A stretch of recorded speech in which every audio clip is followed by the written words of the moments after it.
कैसे हैं आप सभी। आई होप आप सभी अच्छे होंगे। मैं ज्योति आप सभी का स्वागत करती हूँ आपके अपने यूट्यूब चैनल जनवानी क्लासेस में, जहाँ पर हम पढ़ते हैं ग्रेजुएशन के लिए फिजिक्स एंड मैथमेटिक्स। आज की क्लास हमारी बीएससी 5th सेमेस्टर मैथ्स की क्लास, जिसमें हमारी बुक चल रही है differential geometry and tensor analysis. And हम इसमें चैप्टर आपका कवर कर रहे थे लोकल थ्योरी ऑफ कर्व्स।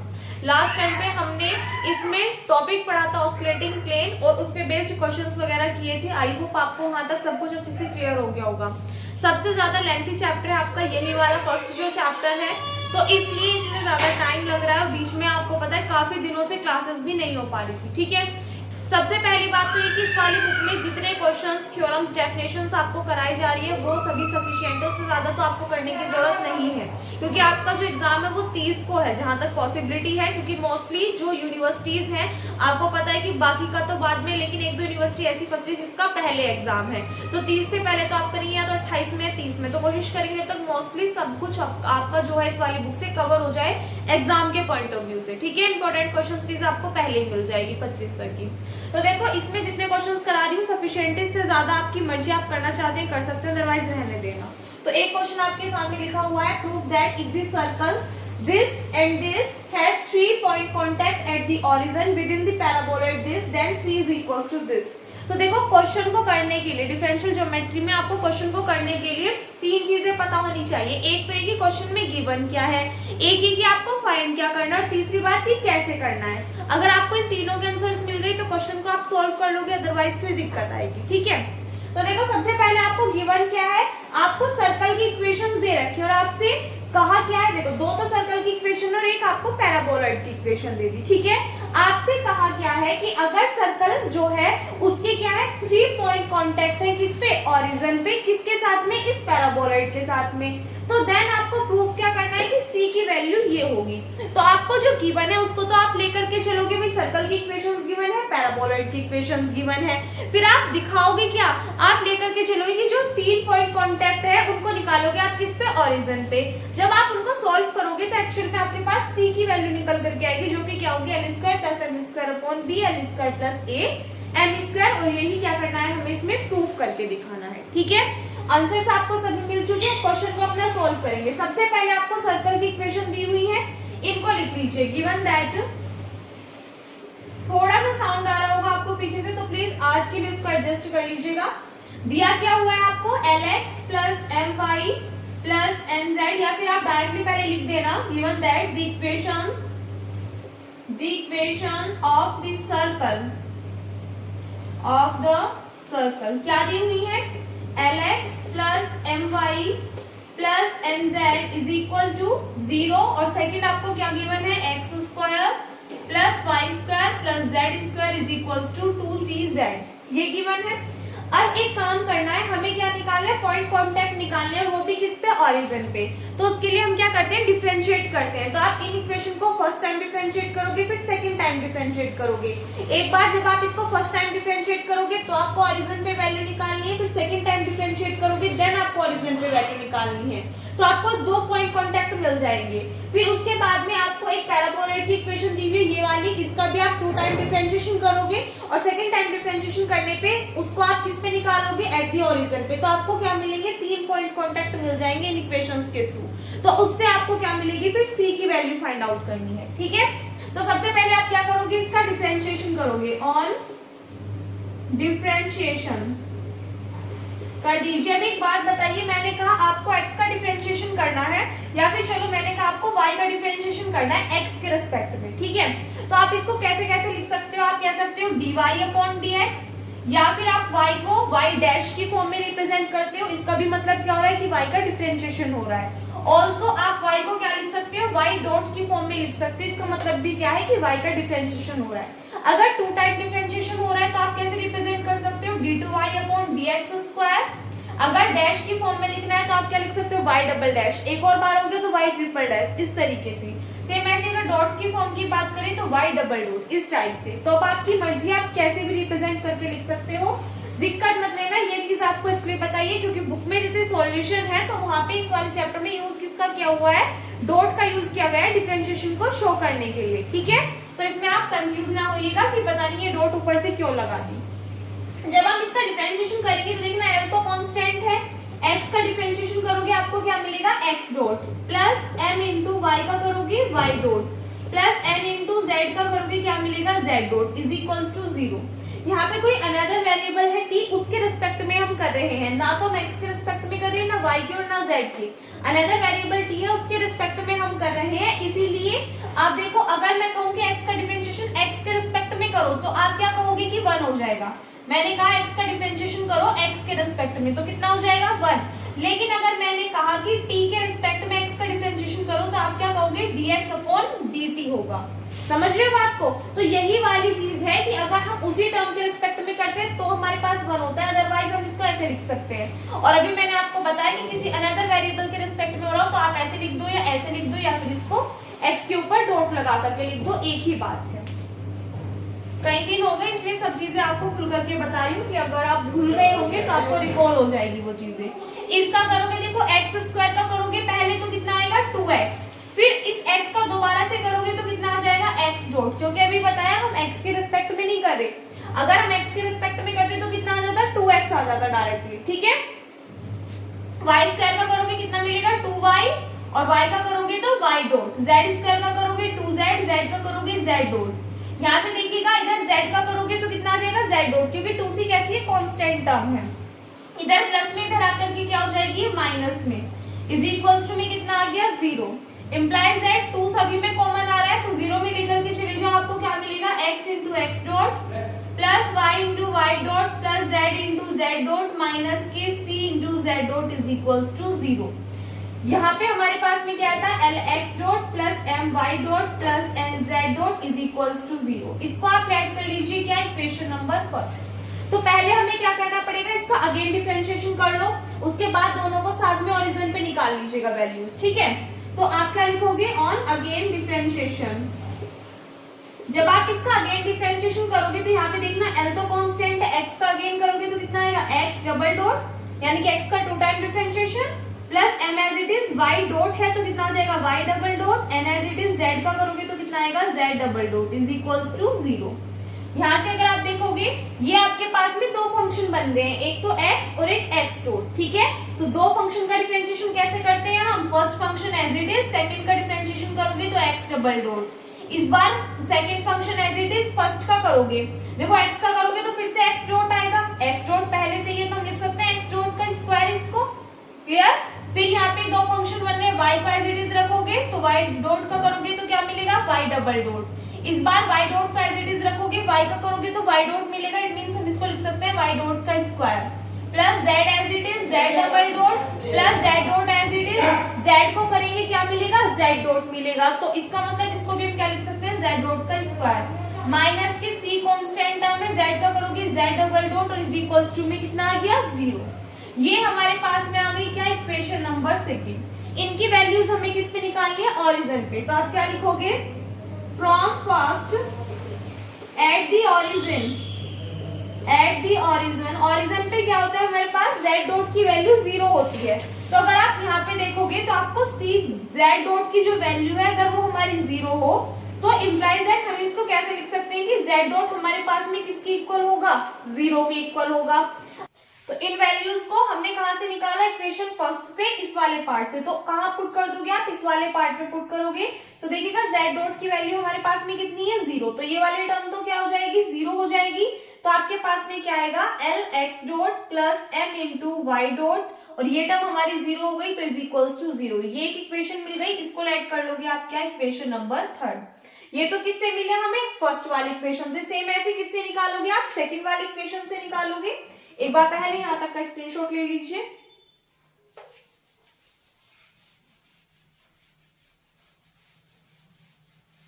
जो आपके पास में इक्वेशंस आई हैं, इक्वेशन फर्स्ट तक हमारा कंप्लीट हो गया। अब इक्वेशन सेकंड में लोगे आप क्या ओरिजिन पे वैल्यू निकाल लोगे, तो क्या लिखोगे at the origin from equation second we have, क्या मिलेगा यहाँ पे देखो, सबसे पहले अगर हम बात करें इक्वेशन सेकंड में, तो यहाँ से अगर आप देखोगे x डबल डॉट में है, x डॉट में है, y डॉट में है, z डॉट में है। z डॉट की वैल्यू हमारे पास में क्या है, 0 है, तो ये वाली वैल्यू तो 0 हो गई। तो सीधी सी बात है, हमारे पास में क्या है, एक तो x dot square as it is रहेगा, y dot square as it is रहेगा। एक चीज का आप ध्यान करोगे, जब x का आप 2 टाइम डिफरेंशिएशन कर दोगे, यानी कि x डबल डॉट की वैल्यूज आएंगी, और उस कंडीशन में अगर आपके पास में z डॉट की वैल्यू 0 है, तो ये वाली टर्म भी आपके पास में क्या हो जाएगी, 0 हो जाएगी। तो दिस टर्म भी 0, ये वाली टर्म भी 0 आएगी, और ये वाली टर्म भी 0 आ जाएगी। तो आपके पास में लास्ट टर्म क्या बचेगी, माइनस के C Z double dot is equals to 0, सिर्फ ये रह जाएगा। यानी कि क्या बोला मैंने आपको कि अगर z डॉट की वैल्यू 0 है, तो उस कंडीशन में क्या होगा, x double dot, y double dot, और यहाँ से आप देखोगे z डबल डॉट, ये सभी वैल्यूज क्या हो जाएंगी, 0 हो जाएंगी। ठीक है। ऑल्सो एक चीज का आपको ध्यान रखना है कि अगर आपके पास में लिखा हुआ है x into x double dot, यानी कि ये वाली टर्म और इसका 2 time differentiation, same as it is y के लिए लिखा हुआ है y और y का 2 टाइम डिफरेंशिएशन, या फिर z और z का 2 टाइम डिफरेंशिएशन, तब इस कंडीशन में इन सभी की वैल्यूज क्या होंगी, 0 होंगी। लेकिन अगर हम इस वाली टर्म की बात करें, तो इसमें c क्या है, कोई भी कांस्टेंट टर्म, और कांस्टेंट टर्म के साथ में अगर z का 2 टाइम डिफरेंशिएशन है, तो वो आपका 0 के इक्वल नहीं होगा। ठीक है। और हमें वैल्यू भी किसकी निकालनी है, c की भी निकालनी है, तो इसलिए हमें इसके थ्रू क्या मिलेगी, c की वैल्यू मिलेगी। तो आपके पास में ये वाली टर्म और यहाँ से हमें y डॉट स्क्वायर और x डॉट स्क्वायर, सिर्फ ये वाली वैल्यूज मिलेंगी। तो ये बन गई हमारे पास में क्या, इक्वेशन नंबर 4। इक्वेशन नंबर 4 की हमें आगे नीड होगी। ठीक है। तो अब नेक्स्ट देखिएगा, आपको दिया क्या हुआ है, पैराबोलॉइड की इक्वेशन दी हुई है। सर्कल की जो 2 इक्वेशन थी, उनसे हम 2 पॉइंट कांटेक्ट निकाल चुके हैं। थर्ड वाला किसके थ्रू निकालेंगे, जो पैराबोलॉइड है इसकी इक्वेशन से। तो आपको गिवन क्या है, उसको जो भी इक्वेशन आपको दी हुई है उसको फंक्शन मान लीजिए किसका, टी का, क्योंकि हमने जो सर्कल की इक्वेशन थी उसको भी जब डिफरेंशिएट किया था किसी अनदर वेरिएबल टी के रिस्पेक्ट में डिफरेंशिएट किया था सभी टर्म्स को। ठीक है। तो हमने माना कि जो पैराबोलॉइड है उसकी इक्वेशन जो है उसको हमने कंप्लीट को क्या मान लिया कि वो भी कोई फंक्शन है किसका, टी का, एंड देन हम उस फंक्शन टी के रिस्पेक्ट में क्या करेंगे, डिफरेंशिएट करेंगे उसको। तो क्या लिखोगे आप, let the equation of the paraboloid is, किस फॉर्म में लेट करोगे आप इसको, फंक्शन ऑफ टी की फॉर्म में, जो कि क्या गिवन है आपको, ax square plus by square is equals to 2z है। तो आप इसको इधर की साइड लेकर के आओगे तो माइनस के 2z और इज इक्वल्स टू में क्या हो जाएगा, 0। इस इक्वेशन को क्या करना है, आपको डिफरेंशिएट करना है, किसके रिस्पेक्ट में, टी के रिस्पेक्ट में, on differentiate with respect to t. अब देखो आगे हमें नीड पड़ेगी इस वाली इक्वेशन की, तो ये वाली इक्वेशन में साइड में लिख दे रही हूँ। इक्वेशन नंबर 3 है आपके पास में, l x dot plus m into y dot is equals to 0, और एक ये वाली इक्वेशन आई है आपके पास में, equation 4, x dot square plus y dot square minus c Z double dot is equals to 0। ये आपके पास में इक्वेशन 4। ठीक है। अब यहां से इस वाली इक्वेशन को हम क्या कर देंगे, डिफरेंशिएट करेंगे, और वो भी कितने टाइम्स, 2 टाइम्स।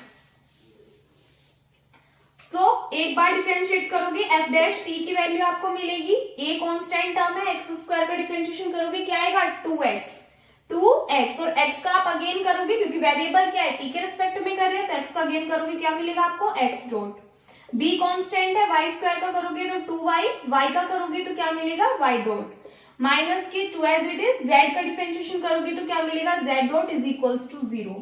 इसका एक बार अगेन डिफरेंशिएशन करोगे, on again differentiation with respect to t, तो आपको क्या मिलेगा, f डबल डैश टी की वैल्यू मिल जाएगी। देखिए यहाँ पे 2a जो है ये तो कांस्टेंट टर्म है, चाहे तो आप एक काम कर लीजिए, इंप्लाइज दैट इसको आप किस फॉर्म में लिख सकते हो, 2 सभी में से कॉमन लेके 0 में पहुंचा दो, आपके पास आएगा ax x dot plus by y dot minus के z dot is equals to 0। ये इक्वेशन आ जाएगी। क्लियर। अब यहाँ से देखो आप इसका डिफरेंशिएशन करोगे तो a तो कांस्टेंट टर्म है, x और x डॉट 2 टर्म्स है, तो 2 फंक्शन बन रहे, एक बार x के रिस्पेक्ट में करोगे, एक बार x के लिए करोगे, एक बार x डॉट के लिए। सपोज दैट हमने फर्स्ट फंक्शन माना x को, तो x तो एज इट इज रहा, x डॉट का करोगे क्या मिलेगा आपको, x डबल डॉट मिल जाएगा। फिर प्लस इस बार x डॉट को एज इट इज रखोगे, x का करोगे x डॉट मिलेगा, तो आपके पास में क्या आ जाएगा, x डॉट का स्क्वायर। फिर नेक्स्ट टर्म है plus b, y as it is, y dot का करोगे y double dot, y dot को एज इट इज रखोगे, y का करोगे y डॉट मिलेगा, इट मींस इसका स्क्वायर हो जाएगा। लास्ट है माइनस के जेड डॉट का अगेन करोगे तो क्या मिलेगा, z double dot is equals to 0। ये आपके पास में वैल्यूज आ गई। यहां से आप क्या कर सकते हो, जेड डबल डॉट की वैल्यूज निकाल सकते हो। एक बार पहले यहां तक का स्क्रीनशॉट ले लीजिए, ठीक है। यहां से आगे देखिएगा एक बार।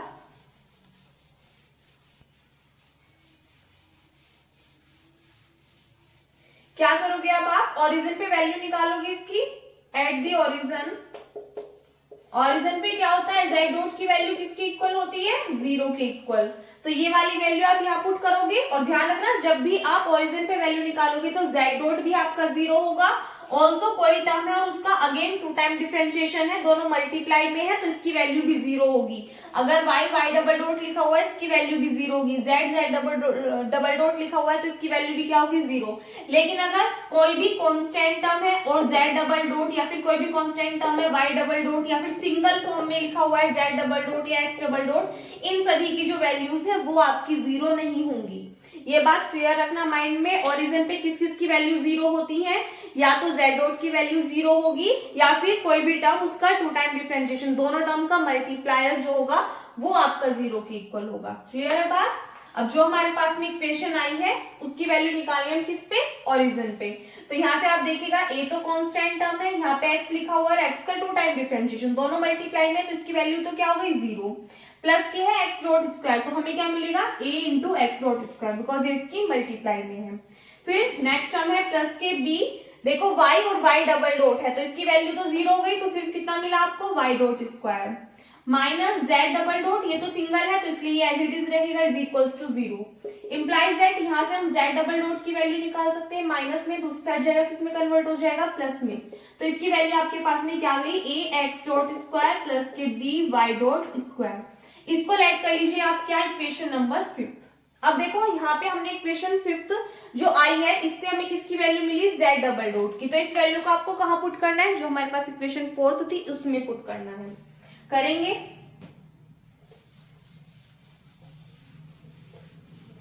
लिख लीजिए, on putting the value of z double dot in equation 4, values put कीजिए, x dot square plus y dot square minus के c। अच्छा देखो एक बात बताओ, उधर से हम c की वैल्यू निकाल सकते हैं इजीली। इक्वेशन 4 तो देखिएगा आपके पास में क्या है, वहां से अगर मैं कहूँ c z डबल डॉट की वैल्यू निकालो तो वो माइनस में दूसरी साइड जाएगा, प्लस में हो जाएगा, कितना आएगा ये, x dot square plus y dot square. तो यहाँ से अगर c की वैल्यू निकाली जाए तो ये क्या आएगी, x dot square plus y dot square divided bye z double dot. तो यहाँ पे आप क्या कर सकते हो, वैल्यू पुट कर सकते हो, x dot square y dot square divided bye z double dot की वैल्यू क्या है आपके पास में, a x dot square plus के b y डॉट स्क्वायर आ गया। सो इंप्लाइज दैट c की वैल्यू आपके पास में एक्चुअल में क्या आई है, x dot square plus y dot square divided by a x dot square plus b y dot square. इसको आप ऐड कर लीजिएगा, क्या, इक्वेशन नंबर 6। अब ये जो हमारे पास में वैल्यू आई है एक्चुअल में हमें लेकर के क्या नहीं है, c की वैल्यू इस फॉर्म में, तो हमें क्या चाहिए, x और y की जगह l और m चाहिए। तो l और m के लिए आप क्या सोल्व करोगे, ये वाली जो इक्वेशन है इसको सोल्व कर लोगे। एक बार पहले यहां तक का स्क्रीनशॉट ले लीजिए।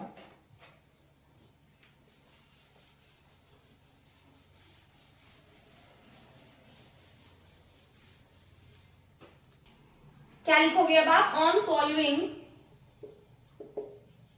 इक्वेशन 3 वी गेट, देखो इक्वेशन 3 को सोल्व कैसे करोगे, आपके पास में वैल्यू लिखी हुई है l x dot plus m y dot is equals to 0।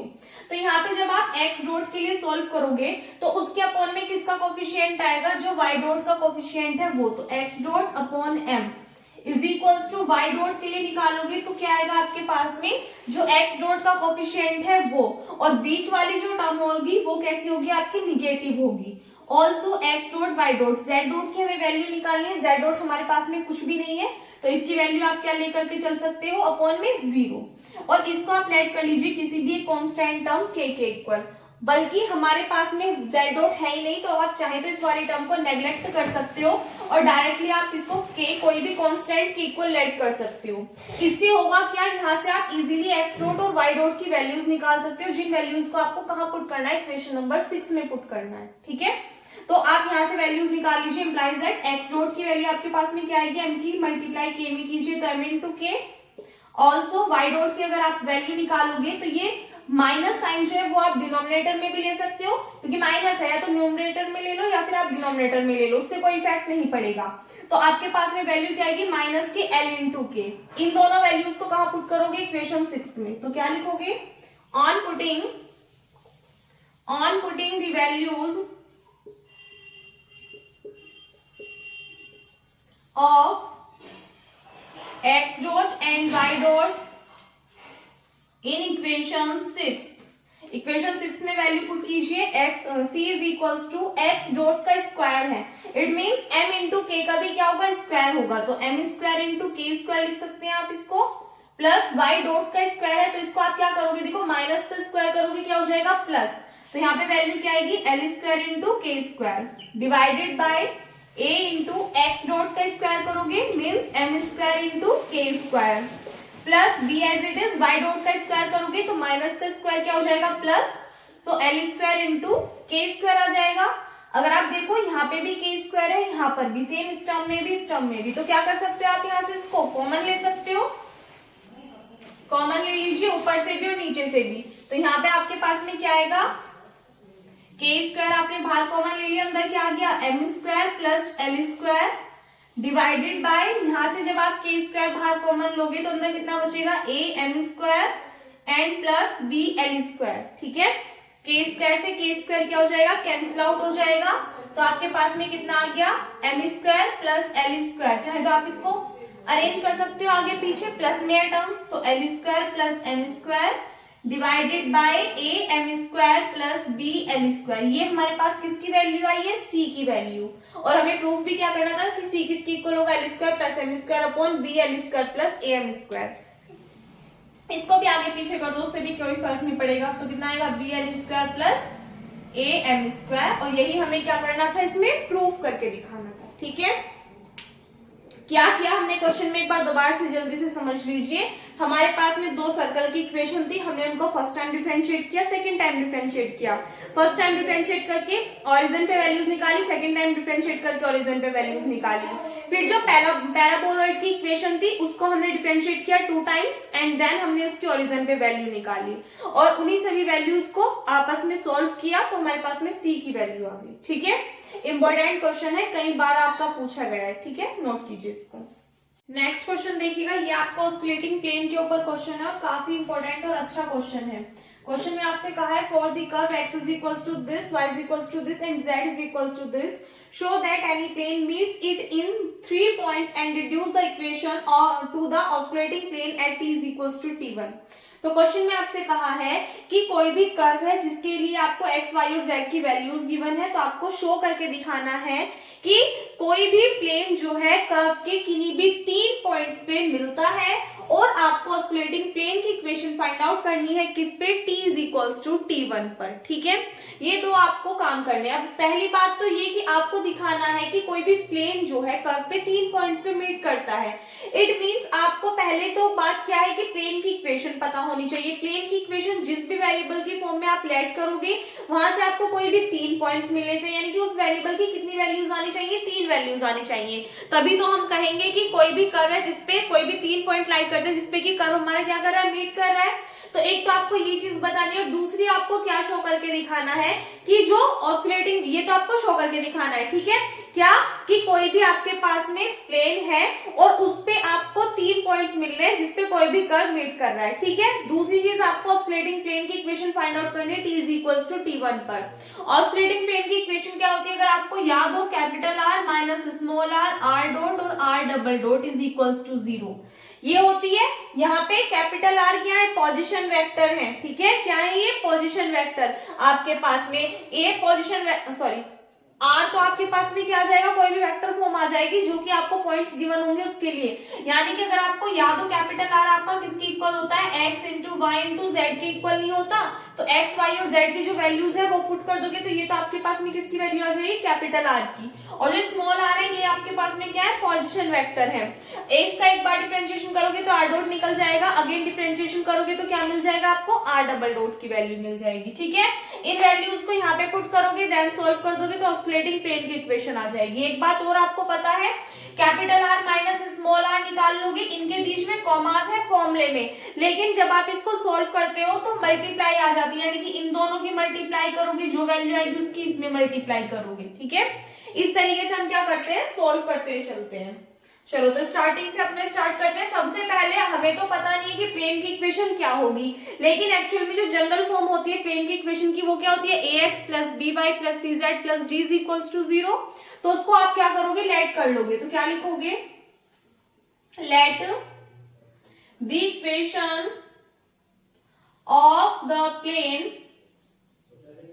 Is, क्या होगी प्लेन की equation, ax plus by plus cz plus d is equals to 0, ये इक्वेशन होगी। अब इस वाली इक्वेशन के लिए आपको पॉइंट्स दिए x is equals to this, y is equals to this और z is equals to this, ये आपके पास में क्या है, कर्व के लिए गिवन है। ये हमने क्या मानी, प्लेन की इक्वेशन। तो अगर हम इनके बीच में इंटरसेक्शन निकालेंगे, किस किस के लिए, कर्व और प्लेन के लिए, तो आपके पास इक्वेशन क्या बनेगी, क्या लिखोगे आप, for the intersection of the curve and, इसको राइट कर लेना equation number first, of the curve and plane, किस प्लेन के लिए, 1 के लिए, वी हैव, इक्वेशन क्या होगी कि ये जो वैल्यूज हैं ये इस इक्वेशन को क्या करेंगी, सेटिस्फाई करेंगी, तभी तो इंटरसेक्शन निकलेगा। तो it means a as it is, x की वैल्यू क्या है आपके पास में 3t, plus b as it is, y की वैल्यू आपके पास में क्या है 3t square, plus c as it is, z की वैल्यू आपके पास में कितनी है 3t क्यूब है। ठीक है, and plus d is equals to 0, ये आपके पास में वैल्यू आ गई। इसको राइट कर लेना आप क्या, इक्वेशन नंबर सेकंड। अब आप देखोगे इक्वेशन सेकंड जो है ये आपकी क्यूबिक फॉर्म में है, यानी कि अगर मैं इसको सीक्वेंस में अरेंज करूं तो आप इसको क्या लिखोगे, 3ct cube plus 3bt square plus 3at plus d is equals to 0। ठीक है, तो आप देखोगे क्यूबिक फॉर्म में, इसका मतलब t के कितने रूट्स निकलेंगे, यहाँ पे 3 रूट्स निकलेंगे। अगर क्वाड्रेटिक इक्वेशन होती तो हमारे पास में कितने रूट्स निकलते, 2 रूट्स निकलते। अब क्यूबिक फॉर्म में तो कितने रूट्स निकलेंगे, 3। इसका मतलब t की कितनी वैल्यूज एग्जिस्ट करेंगी, 3 वैल्यूज एग्जिस्ट करेंगी। तो इसका मतलब प्लेन पे 3 पॉइंट पे जो कर्व होगा वो क्या होगा, मिलेगा आपस में। और यही क्या करना है, हमें इसमें शो करके दिखाना है। तो इक्वेशन सेकंड कैसी है, क्यूबिक इक्वेशन, तो इस चीज को हम डायरेक्टली लिखेंगे। तो क्या लिखोगे आप, since equation 2 is a cubic equation, so we get 3 values of t। इसका मतलब हमें t की कितनी वैल्यूज मिलेंगी, 3 वैल्यूज मिलेंगी। तो आप क्या लिखोगे, so corresponding to each value of t there is a point on the plane, on the curve, there is a point on the curve through which the plane passes। क्या लिखा हमने कि इक्वेशन सेकंड जो है वो एक cubic equation है, तो इसलिए हमें t की कितनी वैल्यूज मिलेंगी, 3 वैल्यूज मिलेंगी। सो t की प्रत्येक वैल्यू के कॉरेस्पॉन्डिंग वहां पर एक पॉइंट एग्जिस्ट करेगा, किस पे, कर्व पे, जो कि जिससे कि जो प्लेन है वो क्या होगा, पास आउट होगा। तो आप क्या लिख सकते हो कि hence the plane meets in 3 points, तो ये क्या करना था, हमें शो करके दिखाना था। अब यहाँ से आगे देखिएगा, नेक्स्ट हमें इसमें क्या निकालनी थी, ऑस्कुलेटिंग प्लेन की इक्वेशन निकालनी थी। तो सबसे पहले आपको अगर याद हो क्या बताई थी मैंने, ऑस्कुलेटिंग प्लेन की equation r minus small r dot and r double dot is equals to 0, ये बताई थी। यहाँ पे कैपिटल R जो होगा वो आपके क्या होगा, x, y और z। R जो है ये आपका पोजीशन वेक्टर है, जिसके अंदर आप वैल्यूज पुट करोगे x, y, z की, जो कि आपको गिवन है। इसका 1 टाइम डिफरेंशिएशन करोगे r डॉट मिलेगा, 2 टाइम डिफरेंशिएशन कर दोगे तो आपको क्या मिल जाएगी, r डबल डॉट की वैल्यूज मिल जाएंगी। तो सबसे पहले आपको क्या निकालनी होगी, यही निकालनी होगी। तो क्या लिखोगे, late let small r be the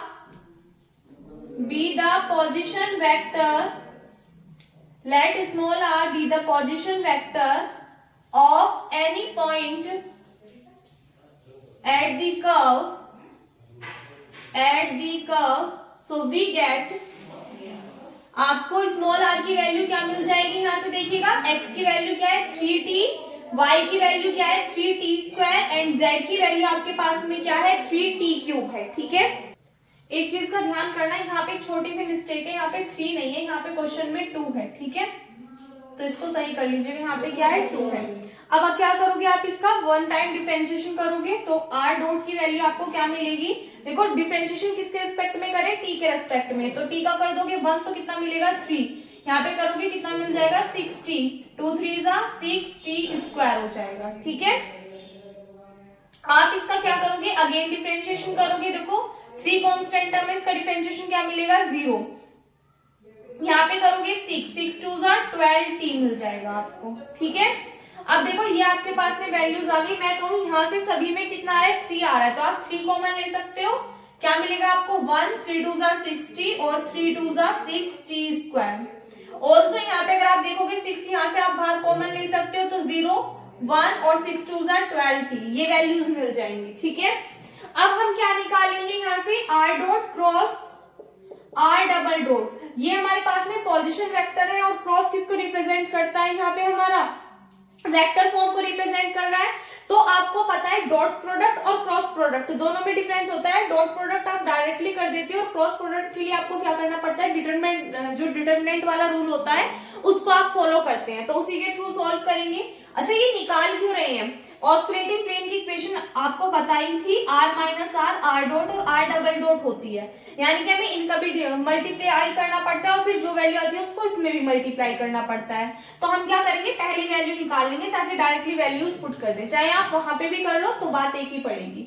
r dot क्या निकल करके आया आपके पास में 3 1 2t and 2t² multiplied by 6 into 0 1 2 into t।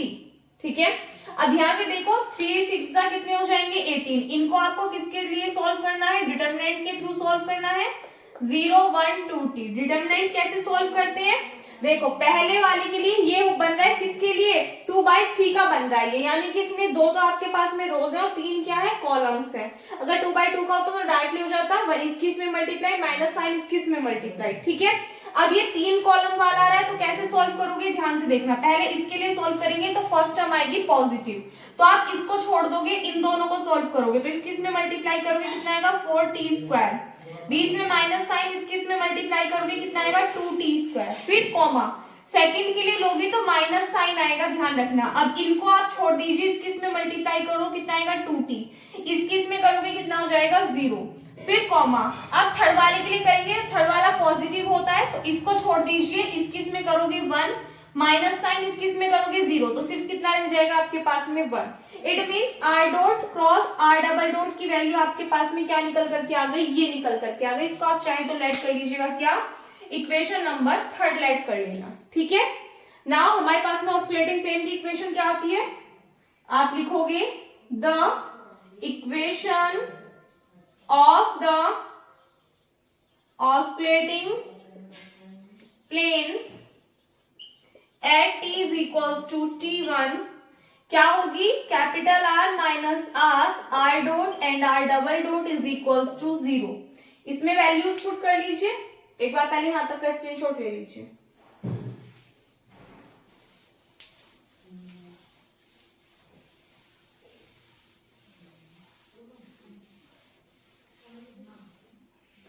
यहाँ से आगे देखिएगा वैल्यूज पुट करोगे, अभी आपको पता है कैपिटल R जो है इसको आप क्या लिखोगे x, y, z की फॉर्म में, माइनस r स्मॉल r की वैल्यू क्या लिखी थी अभी यहाँ पे आपके सामने 3t² और 2t³, यही तो वैल्यूज थी आपके पास में। चलिए इसके बाद में फिर कॉमा r डॉट की वैल्यू हमारे पास में निकल करके आई थी कुछ, एक काम करियो मैं इसको डायरेक्टली लिख रही हूँ, देखो ये मैंने अलग मान लिया फंक्शन, इसकी मल्टीप्लाई कर देंगे हम किसमें, इन दोनों टर्म्स की जब मल्टीप्लाई करके जो भी फंक्शन आया उसमें, तो इन दोनों की मल्टीप्लाई करके हमारे पास में कितना आया था 18 4t² माइनस के 2t² minus 2t, 1 is equals to 0। ठीक है, इनको हम माइनस कर सकते हैं सब्सट्रैक्ट, तो कैसे करोगे देखो, x माइनस 3t फिर कोमा y माइनस 3t², फिर कोमा z माइनस यहां से कितना आ जाएगा 2t³। ठीक है, ये फंक्शन आ गया इनटू में 18। देखो 18 इसकी भी मल्टीप्लाई में, इसकी भी मल्टीप्लाई में, तो आप इसको 0 में पहुंचा सकते हो। इंप्लाई दैट का साइन लगा लेना कि हमने 18 को कहां लेकर के चले गए, दूसरी साइड लेकर के चले गए। ठीक है, यहाँ से आपको क्या फंक्शन मिल जाएगा, 4t² माइनस के 2t² माइनस के 2t, 1 इज इक्वल्स टू 0। इनकी मल्टीप्लाई होनी है आपस में। लेकिन एक और चीज का ध्यान देना, हम वैल्यू किस पे निकाले, t is equals to t1 पे, तो जहां पर भी आपके पास में t है वहां पर आप क्या वैल्यू पुट करोगे, t1 पुट करोगे। ठीक है, यहाँ पे भी t1 आ जाएगा सभी के लिए। ठीक है, अब देखो हमें क्या करना है, इसको सॉल्व करना है। थोड़ा सा और हम इसको सिंप्लीफाई कर सकते हैं, ये भी t² है, ये भी t1² है। तो 4 में से 2 गए, कितने बचेंगे आपके पास में 2, तो यहाँ पे आप क्या लिख सकते हो, x माइनस के 3t1 y माइनस के 3t1², z माइनस 2t1³। ठीक है, यहाँ से इसको सॉल्व करोगे, 2t1² माइनस के 2t1 and 1 is equals to 0। Easily अब इनको मल्टीप्लाई कर सकते हो, फर्स्ट टर्म की फर्स्ट टर्म में, कॉमा सेकंड की सेकंड में और थर्ड की थर्ड में। सॉल्व कर लीजिए। देखो एक और चीज का ध्यान करना, मल्टीप्लाई कर रहे हैं तो जब आप फंक्शंस की करोगे तो आपको कॉमा ना लेकर के साइन लेना है, वो भी कौन से वाला, जो इस वाली वैल्यूज के इनटू में। ठीक है, इनटू में बोलूं जो कि इस वाली वैल्यूज के साथ में, जैसे कि ये पॉजिटिव है तो आप क्या लिखोगे 2t1² और इसकी मल्टीप्लाई करोगे आप किसमें, x माइनस के 3t1 में। फिर नेक्स्ट टर्म है माइनस के 2t1, इसकी मल्टीप्लाई आप किसमें कर दोगे, इस वाली टर्म में, y माइनस के 3t1²। लास्ट टर्म है प्लस के 1, इसकी मल्टीप्लाई आप किसमें करोगे, z minus 2t1³ is equals to 0। Solve कर लोगे, अंदर मल्टीप्लाई कीजिए, 2x t1² माइनस के 2 3 6 t1 into t1² minus 2t1y minus minus क्या हो जाएगा, प्लस 3 2 6 t1 एंड t1², ये टर्म हो जाएगी प्लस के z माइनस के 2t1³ इज इक्वल्स टू 0। यहाँ से आप देखोगे इस वाली वैल्यू से ये वाली वैल्यू आपकी क्या हो जाएगी, कैंसिल आउट हो जाएगी, तो आपके पास में वैल्यू क्या बचेगी, यहाँ से देखिएगा वैल्यू आपके पास में क्या आ जाएगी, 2x t1² माइनस के 2t1y प्लस z माइनस के 2t1³ is equals to 0।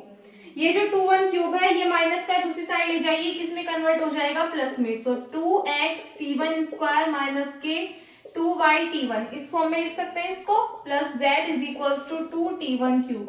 That is our required answer of this question, यानी कि ये हमारे पास में क्या आ जाएगी, ऑस्कुलेटिंग प्लेन की इक्वेशन आ जाएगी किस पे, at t is equals to t1 पे, यानी कि t को आपको किस में रिप्लेस कर देना है, t1 में बस। ठीक है, सबसे पहले मैं प्लेन की इक्वेशन लिखी, जो भी आपको कर्व के लिए वैल्यूज गिवन थे x y z की, उसमें उसको सेटिस्फाई कराया। हमने देखा जो इक्वेशन बनी वो हमारी क्यूबिक इक्वेशन थी, तो उसमें t के हमारे पास में 3 वैल्यूज आती है। इसका मतलब जो कर्व है उस पे जो हमारा प्लेन होगा वो पास आउट होगा किससे, 3 पॉइंट से। तो इसलिए हम कह सकते हैं कि जो प्लेन हो रहा है वो किस पे मिल रहा है, 3 पॉइंट्स पे मिल रहा है। ये चीज हमें शो करनी थी, हमने कर दी। फिर नेक्स्ट हमें ऑस्कुलेटिंग प्लेन की इक्वेशन फाइंड आउट करनी थी। इक्वेशन आपको पता होनी चाहिए, उसमें डायरेक्टली वैल्यूज पुट करके सिर्फ आपको सॉल्व करना है। ठीक है, अगर इसमें आपको कहीं पे कोई भी डाउट है, समझ में ना आया हो, तो कमेंट्स में पूछ लीजिएगा, नोट कीजिए इसको। देखिएगा इसके बाद में कुछ डेफिनेशंस है जो कि आपसे एग्जाम में कई बार पूछी जा चुकी हैं प्रीवियस ईयर में और काफी सारी यूनिवर्सिटीज में, तो आपको सभी डेफिनेशंस ये अपनी अच्छे से प्रिपेयर कर लेनी है एग्जाम से पहले। ठीक है, सबसे पहले बात करते हैं नॉर्मल प्लेन की। क्या होता है, the plane through a point P perpendicular to the tangent at P is called the normal plane at P। यानी कि कोई भी पॉइंट P है, ठीक है, उसके परपेंडिकुलर अगर कोई भी एक टेंजेंट है उसी पॉइंट पे, तो उसको हम क्या बोलेंगे, नॉर्मल प्लेन बोलेंगे। यानी कि कोई भी एक प्लेन है, उस प्लेन पे कोई भी एक पॉइंट P लाई कर रहा है। मान लीजिए कि ये हमारा कोई भी एक प्लेन है, इस प्लेन पे कोई भी एक पॉइंट P जो है वो लाई कर रहा है, तो उस पॉइंट पे परपेंडिकुलरली अगर कोई भी टेंजेंट होगा तो हम उस प्लेन को क्या बोलेंगे, नॉर्मल प्लेन बोलेंगे। ठीक है, Thus, the normal plane at P is the locus of the normal lines to the curve at P. यानी कि जो P पॉइंट पे नॉर्मल प्लेन होगा वो लोकस होगा किसका, नॉर्मल लाइंस का। P पॉइंट पे जो कर्व होगा उसके क्या होगा, उसका लोकस कहलाएगा वो नॉर्मल प्लेन। ठीक है, ये सिर्फ इसकी डेफिनेशन थी। इसके बाद नेक्स्ट आता है equation of the normal plane. Equation क्या होगी नॉर्मल प्लेन की, कि right small r be the position vector of a point P on a space curve. किसी भी स्पेस कर्व पे P पॉइंट पे R हमने क्या मान लिया, पोजीशन वेक्टर है। If capital R is the position vector of a current point on the normal at P, अगर कैपिटल R क्या है, पोजीशन वेक्टर है करंट पॉइंट पे, किस पे, नॉर्मल एट P पे। So then the vector capital R minus small r lies in this plane. तो उस कंडीशन में जो vector capital R minus small r है वो लाई करेगा उस प्लेन पे। And since the vector r dot is equals to t, r dot क्या है, जो हमारे पास पोजीशन वेक्टर है स्मॉल r, उसका one time differentiation.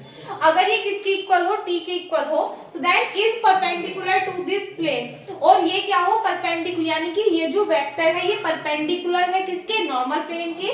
So then उस कंडीशन में जो नॉर्मल प्लेन की इक्वेशन होगी वो क्या होगी, capital R minus small r into r dot, यानी कि यहाँ पे क्या करोगे आप, इनका डॉट प्रोडक्ट करोगे इज इक्वल्स टू 0। या फिर अभी मैंने बताया r डॉट किसके इक्वल हो, t के इक्वल हो, तो आप इसके प्लेस पे t पुट कर सकते हो। ये इक्वेशन हमारी क्या कहलाती है, नॉर्मल प्लेन की इक्वेशन कहलाती है। तो this is the required equation of the plane at p, यानी कि ये क्या होगी, रिक्वायर्ड इक्वेशन होगी नॉर्मल प्लेन की एट p पॉइंट पे। क्लियर है। नेक्स्ट आता है इसमें प्रिंसिपल नॉर्मल और बाय नॉर्मल। ये भी आपकी इंपॉर्टेंट डेफिनेशन है। प्रिंसिपल नॉर्मल क्या होता है, the normal lying in the osculating plane at a point P on the curve is called the principal normal at P। यानी कि जो नॉर्मल लाई करेगा किस पे, ऑस्कुलेटिंग प्लेन के किसी एक पॉइंट P पे, किसी भी कर्व पर, उसको हम क्या बोलेंगे, प्रिंसिपल नॉर्मल बोलेंगे P पॉइंट पे। ठीक है, We shall denote the unit vector along the principal normal by n।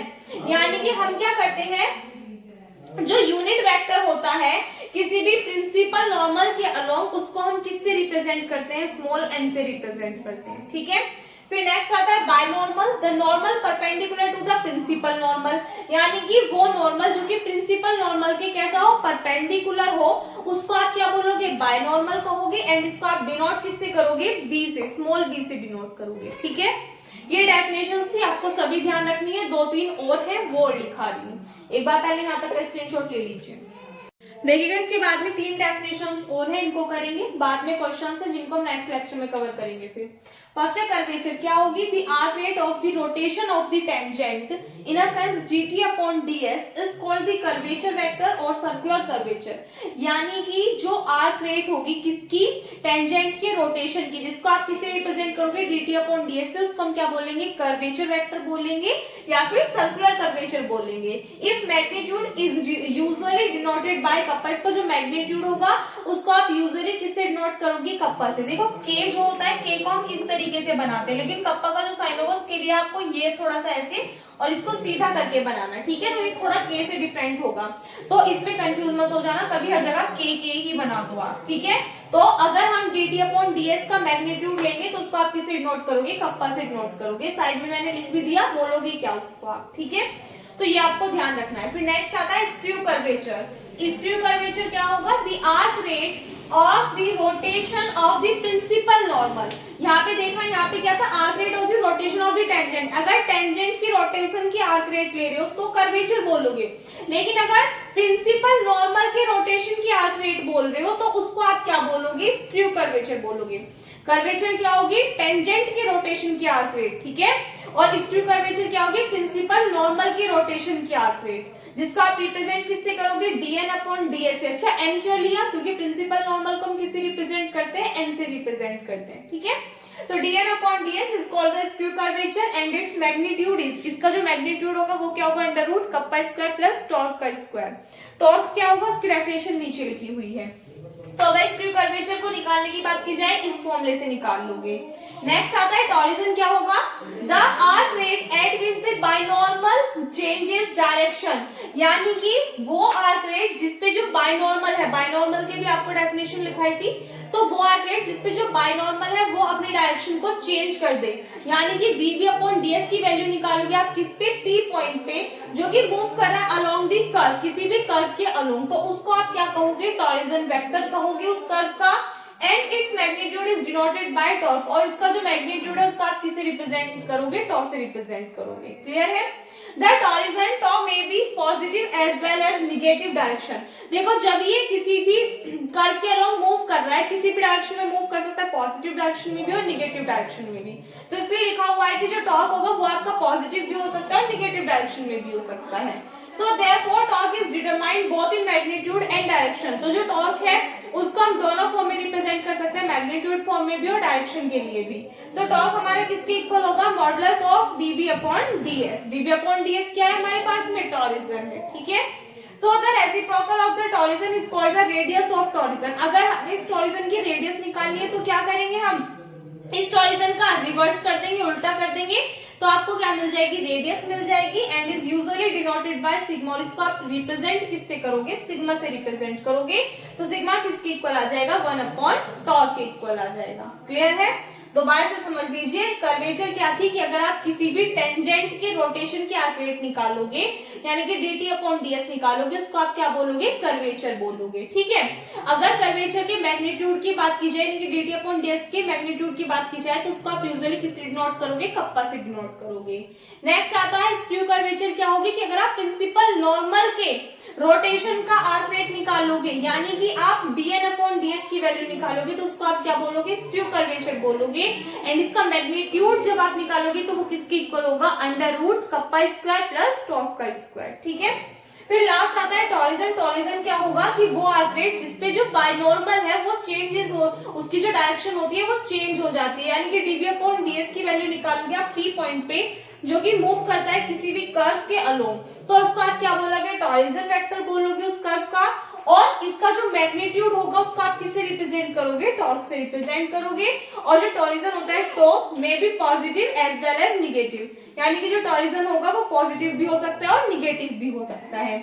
Also जो टॉर्क है वो आप डिटरमाइन कर सकते हैं मैग्नीट्यूड और डायरेक्शन दोनों फॉर्म में। किसके इक्वल होगा ये, magnitude of dB upon ds। अगर हम इस टॉरिजन का रिवर्स ले लेते हैं, उल्टा ले लेते हैं, तो इसका मतलब क्या है कि आपके पास में क्या निकल कर के आ जाएगी, टॉरिजन की रेडियस निकल कर के आ जाएगी। ठीक है। तो बस यही डेफिनेशन से इसके आगे जो क्वेश्चंस हैं वो हम नेक्स्ट लेक्चर में कवर करेंगे। ठीक है। आज के लिए बस इतना ही। शॉर्ट से आप लोग देख सकते हो थोड़ी सी प्रॉब्लम आ रही है, आई होप आपको भी समझ में आ गया होगा। जो समझाया है वो इसकी प्रॉब्लम आपको नहीं आई होगी। ठीक है। तो आज की वीडियो के लिए बस इतना ही रखते हैं। इस वीडियो में बस इतना ही। कुछ समझ में नहीं आया अगर आपको तो प्लीज आज कमेंट सेक्शन में बता देना, कल को मैं दोबारा से वही चीजें रिकॉल करा दूंगी ताकि आपको क्लियर हो जाए। ठीक है। सो मिलते हैं नेक्स्ट वीडियो में। Thanks for watching.